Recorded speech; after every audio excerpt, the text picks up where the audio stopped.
اعوذ باللہ من الشیطان الرجیم بسم اللہ الرحمن الرحیم اقم الصلاۃ لدلوک الشمس الی غسق اللیل وقرآن الفجر ان قرآن الفجر کان مشہودا ومن اللیل فتہجد بہ نافلۃ لک عسیٰ ان یبعثک ربک مقاما محمودا۔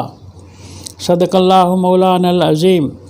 محترم سامعین، یہ صورت بنی اسرائیل کی آیت نمبر 78 سے تلاوت کی ہے، جو رکوع کے اخیر 84 تک اس کا ما لہو و ما علیہ آپ کی خدمت میں پیش کرنا چاہتا ہوں۔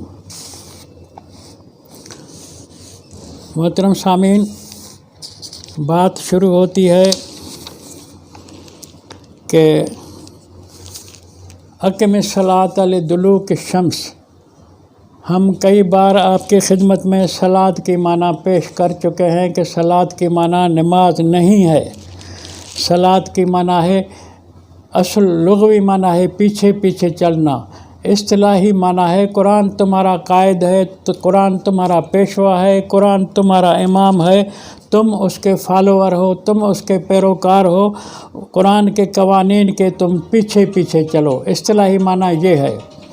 اب اس معنی کو یہاں ہم فٹ کرتے ہیں کہ اقم الصلاۃ لدلوک الشمس، قائم کر تو صلاۃ کو دلوک شمس سے لے کر۔ دلوک شمس کی معنی ہے کہ سورج ڈھلنا شروع ہو، سورج کھسکنا شروع ہو، سورج کا ابھرنا شروع ہو، سورج کا طلوع ہونا شروع ہو تو تیری صلاۃ بھی شروع ہو، تیری صلاۃ بھی شروع ہو۔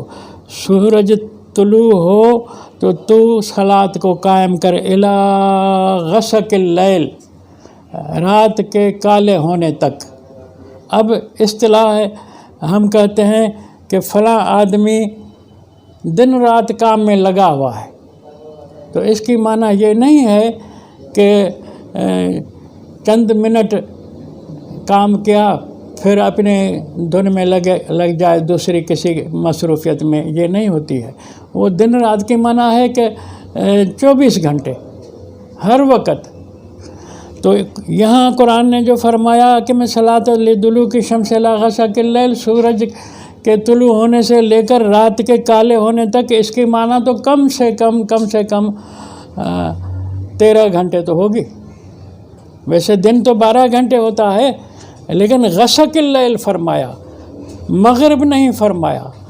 غسق اللیل، رات کے کالے ہونے تک کم سے کم عشاء تو ہو۔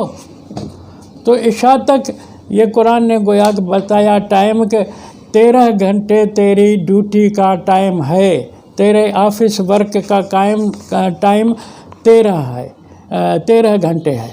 یہ جدا بات ہے کہ قرآن نے دوسری جگہ پر ظہر کا 1 گھنٹہ آپ کے لیے ریسیس کا بھی ذکر کیا ہے، لیکن جو شروعات ہے ٹائم کی ڈیوٹی کے لحاظ سے، جو انتہا ہے، وہ اس آیت 78 میں قرآن نے بتا دی۔ اچھا، یہ ٹائم تو بتا دیا کہ صبح سے سورج نکلنے سے، طلوع ہونے سے تیری ڈیوٹی شروع ہو جائے رات کے کالے ہونے تک۔ قرآن الفجر، یہ خیال کرنا، سورج نکلنے سے پہلے، سورج کے طلوع ہونے سے پہلے قرآن الفجر، فجر کا ٹائم جو قبل طلوع شمس ہے، اس میں قرآن پڑھا کر۔ وقرآن الفجر ان قرآن الفجر کان مشہودا، فجر کے ٹائم کا پڑھا ہوا جو ہے کان مشہودا، وہ حاضر فی الذہن اچھی طرح ہوتا ہے۔ ہمیں تجربہ ہے، جب ہم پچھلے حصے رات میں فجر کے ٹائم میں پڑھتے ہیں، تلاوت کرتے ہیں، غور کرتے ہیں، تو قرآن کی وہ معانی نظر آتی ہیں جو ہمیں دوپہر کو یا رات کو اتنی ذہن میں نہیں آتی جو فجر کو آتی ہیں۔ سبب صرف یہ ہے کہ انسان فریش ہوتا ہے، رات بھر آرام کرنے کے بعد جو اٹھتا ہے تو مضامین قرآن یا اور بھی کئی مسائل جو ہیں وہ اچھی طرح ذہن میں آ جاتے ہیں۔ تو قرآن کی تعلیم اللہ نے سکھائی کہ تم صبح کے ٹائم پر، جو فجر کے ٹائم پر پڑھو گے تو اس کے مفاہیم اچھی طرح آپ کو ذہن میں آئیں گے۔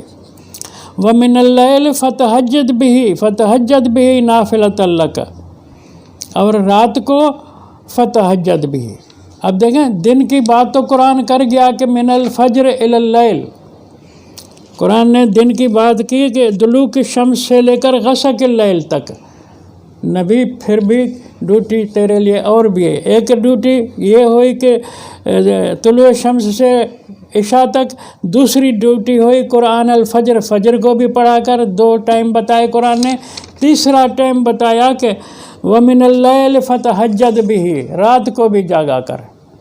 نافلۃ لک، اے محمد تو لیڈر ہے، اے محمد تو پیشوا ہے، تو قائد ہے، تو امام ہے، تو ساری دنیا کا حکم الحاکمین کا یعنی کہ نمائندہ ہے ساری کائنات کے لیے. تو اب تیری ذمہ داری کیا ہے کہ نافلۃ لک، اضافی ٹائم، یعنی سارا دن تو کام کر 13 گھنٹے، 1 گھنٹہ فجر کا 14 گھنٹے، اس کے علاوہ بھی وَمِنَ اللَّيْلِ فَتَہجد، رات کو بھی جاگا کر. کیوں کہ یہ اضافی ڈیوٹی کیوں ہے؟ قرآن نے کہا کہ اضافی ڈیوٹی نافلۃ لک، اضافی ڈیوٹی کے معنی ہے انہوں نے نفلیں بنا دی 2 رکعتیں اپنے مجوسی اماموں والی. عسیٰ ان یبعثک ربک مقاما محمودا. اے نبی یہ تم 16 گھنٹے جب ڈیوٹی کرو گے، 16 گھنٹے جب تم جاگو گے، کام کرو گے اسٹیٹ کو سنبھالنے سنوارنے، خلق کے پبلک کے مسئلے نبی کو ہوا کرتے تھے. آپ نے سورۃ مزمل میں پڑھا ہوگا کہ اے نبی ان لک فی النہار سبحا طویلا. دیکھا سورۃ مزمل، یا ایھا المزمل قم، اے انقلاب کے لیے ساتھی بنانے والا اٹھ کھڑا ہو جا.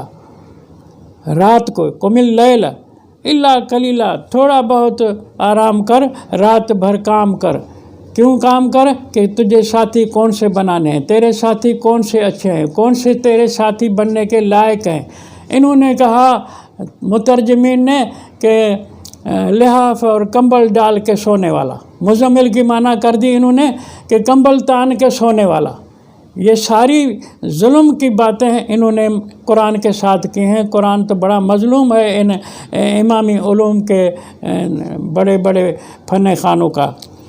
قرآن کہتا ہے کہ نصفہ او انقص منہ قلیلا، آدھی رات تک جاگو یا تھوڑا اس سے کم بھی صحیح، لیکن رات کو کام کر، رات کو اٹھ. او زد علیہ، اس آدھی سے بھی بڑھا لے. ورتل القرآن ترتیلا، ساتھیوں کو لیکچر دینا ہے، ساتھیوں کو تعلیم دینی ہے رتل کے طریقے پر. رتل کیا ہوتا ہے؟ رتل القرآن ترتیلا، کیا گویے کی طرح قرآن کو گایا جائے. رتل کے معنی ہے موتی کو، یعنی موتی کا ہار بنانا. رتل کو یعنی موتی کے ہار بنانے میں رنگوں کی سیٹنگ بڑا ایک فن ہے. یعنی قرآن کی آیات کو اس طرح پیش کر کہ ساتھی انقلاب کے لیے کس آیت سے کیا معنی لیں، کس آیت سے کیا مقصد لیں، کس آیت سے کہاں لوگوں تک یہ میسیج خدا کا پہنچانا ہے. یہ ترتیل موتیوں کے ہار بنانے کی طرح کرنی ہوگی. انا سنلقی علیک قولا ثقیلا، تجھ پر بھاری کلام نازل کر رہے ہیں ہم، نازل کرنے والے ہیں. ان ناشئۃ اللیل ہی اشد وطئا واقوم قیلا. یہ رات کا جاگنا، رات کو سوچنا، رات کا غور کرنا، یہ بہت بھاری ہے، مشکل ہے. یہ کلام بھی جو ہے تجھ پر جو نازل ہم کر رہے ہیں یہ روند لیتا ہے رات کے وقت انسانی سوچوں کو، انسانی افکار کو، انسانی پروگراموں کو. ان لک فی النہار سبحا طویلا، یہ کام رات کی ڈیوٹیاں اس لیے ہم تجھے دے رہے ہیں اے پیغمبر کہ دن کو تو بڑا مصروف ہوتا ہے. ان لک فی النہار سبحا طویلا، دن کو لوگوں کے مسائل ہوتے ہیں، حاجات ہوتے ہیں، تو ان کے کاموں سے فارغ نہیں ہے. اس لیے انقلاب لانے کے لیے، ساتھیوں کی بھرتی کرنے کے لیے، ساتھیوں کے انٹرویو لینے کے لیے، ساتھیوں کو ڈیوٹی لگانے کے لیے تو جو ہے رات کو کام کر. تو یہ جو قرآن نے بتایا کہ تو دن میں مصروف رہتا ہے، انہوں نے نبی کو تو ایک خانقاہی پیر کی طرح تسبیح دانے دار پھیرنے والا بنا کر کے لوگوں کے سامنے پیش کیا ہے۔ بہرحال یہ صورت بنی اسرائیل کی جو آیت میں پڑھ رہا تھا کہ وَمِنَ اللَّيْلِ فَتَہَجَّدْ بھی، رات کو بھی جاگا کر، تو یہ معنی انہوں نے کہا کہ تہجد کے نام کے نفل پڑھا کر۔ نافلۃ اللہ کا معنی اوروں پر یہ ڈیوٹی نہیں ہے، محمد تو پیشوا ہے، تجھ پر ہے۔ نافلۃ اللہ کا معنی تیری اضافی ڈیوٹی ہے، اوروں کے لیے ہے کہ دن کو کام کرے، محمد تو دن کو بھی کام کر، رات کو بھی کام کر۔ اضافی معنی یہ ہے کہ اور سب سوئیں تو جاگ۔ اسائر یبعثک ربک مقاما محمودا، محمد تو اتنا 16 گھنٹے کام کرے گا، پھر جا کے کوئی گورنمنٹ اچھی خاصی بنا سکے گا جس کی تعریف کی جائے کہ محمد کا انقلاب، محمد کی قائم کردہ حکومت واقعی لائق حمد ہے۔ یہ پھر ہو سکے گا کہ دن رات ایک بنا دے۔ ایسے نہیں ہوتا کہ وہ سویا رہے اور گورنمنٹ اچھی چلے، ایسے نہیں ہوتا۔ وَقُلْ رَبِّ أَدْخِلْنِي مُدْخَلَ صِدْقٍ وَأَخْرِجْنِي مُخْرَجَ صِدْقٍ وَاجْعَل لِّي مِن لَّدُنكَ سُلْطَانًا نَصِيرًا۔ محترم سامعین، غور کریں یہ آیت نمبر 80 پر۔ اس بنی اسرائیل کو یہ جو امامی علوم کے پرستار ہیں انہوں نے مکی صورت کر کے لکھا ہے۔ یہ صورت مدنی ہے، مکی لکھنا ان کا فراڈ ہے۔ اس لیے یہ فراڈ انہوں نے کیا ہے کہ اس کے اندر بنی اسرائیل کو جو خطاب کیا ہے اللہ نے شروع صورت میں سبحان الذی اسریٰ بعبدہ لیلا من المسجد الحرام الی المسجد الاقصی الذی بارکنا حولہ لنریہ من آیاتنا۔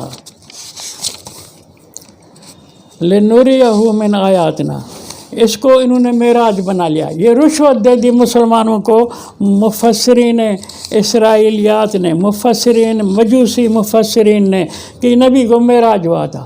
اسریٰ بعبدہ کی معنی یہ ہے سیر کرائی ہجرت کے لیے، من المسجد الحرام کی معنی یہ ہے کہ مکے سے لے کر مسجد الاقصی چھیڑے والی مسجد، دنگ جو سفر کا ہوا وہ مدینہ تھا۔ بات قرآن نے یہ کی، انہوں نے کہا کہ نہیں یہ ہجرت کی بات نہیں ہے، یہ معراج کی بات ہے۔ آؤ دوسرے نمبر آیت جو ہے سورۃ بنی اسرائیل کی، اس میں شروع ہو گیا قرآن کی وَآتَيْنَا مُوسَى الْكِتَابَ وَجَعَلْنَاهُ هُدًى لِّبَنِي اسرائیل۔ دوسری آیت میں شروع ہو گیا نبی اہل مدینہ کے بنی اسرائیل سے، اہل کتاب سے، ان سے بات چیت میں شروع ہو گیا۔ یہ ثبوت ہے اس بات کا کہ یہ مدنی صورت ہے، مدنی صورت ہے۔ جبھی تو مدینہ میں یہودی تھے، ان کے بعد نبی کی باتیں شروع ہو گئی۔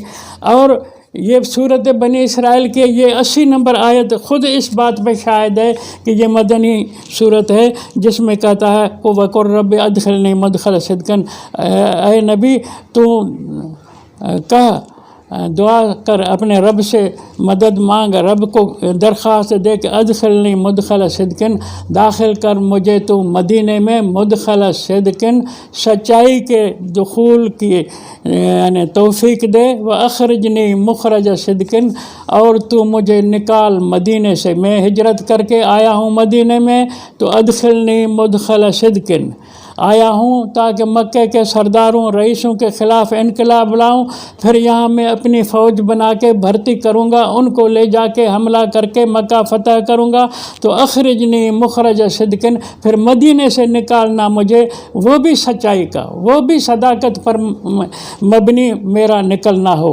مانا نبی آیا ہے تو یہ پہلے دن سے نیت ہے کہ میں آیا ہوں مکہ کے حکمرانوں کے خلاف بھرتی کرنے، اپنے ممبروں ہم خیال ساتھیوں کی تزمیل کرنے کے لیے آیا ہوں، اور یہاں آ کے میں مکہ فتح کروں گا، تو اے اللہ اخرجنی مخرج صدقن، پھر مدینے سے بھی مجھے صدق و سچائی کے حساب سے نکالنا، وجعل لی من لدنک سلطانا نصیرا، اور میرے لیے بنانا اپنی طرف سے مضبوط دلیل جو میری مدد کرے۔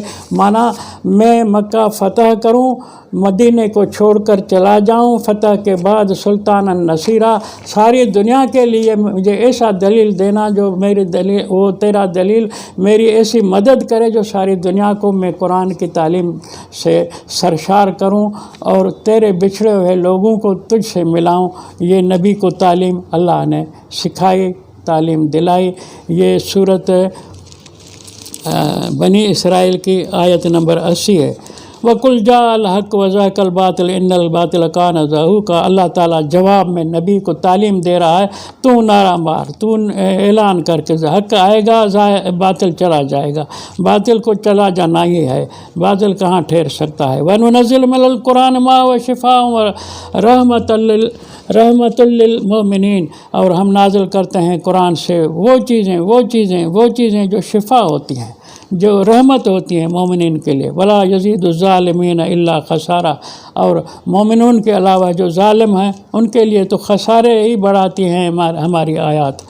وَإِذَا أَنْعَمْنَا عَلَى الْإِنسَانِ أَعْرَضَ وَنَأَىٰ بِجَانِبِهِ، جب ہم نعمتیں کرتے ہیں اپنی انسان کے اوپر تو منہ پھیر لیتا ہے، اور وہ منہ پھیرتے ہی پہلوتی ہی کرتا ہے، ہٹ جاتا ہے۔ وَإِذَا مَسَّهُ الشَّرُّ كَانَ يَئُوسًا، جب اسے برائی منہ لگتی ہے تو نا امید ہو جاتا ہے۔ کل یعمل علی شاکلتہ، اے نبی سب ایسے لوگوں کو کہتے ہیں کہ سب لوگ کام کرتے ہیں، عمل کرتے ہیں اپنے ڈھنگ پر، طریقے پر۔ فَرَبُّكُمْ أَعْلَمُ بِمَنْ هُوَ أَهْدَىٰ سَبِيلًا، تمہارا رب زیادہ جانتا ہے اس چیز کو جو زیادہ ہدایت دینے والی ہے راہ، تو وہ زیادہ ہدایت دینے والی راہ یہ قرآن ہے، اور تم نے قرآن سے منہ پھیرا ہوا ہے، اس لیے تم قرآن کی طرف نہیں آؤ گے تو تم خائب و خاسر ہوگے۔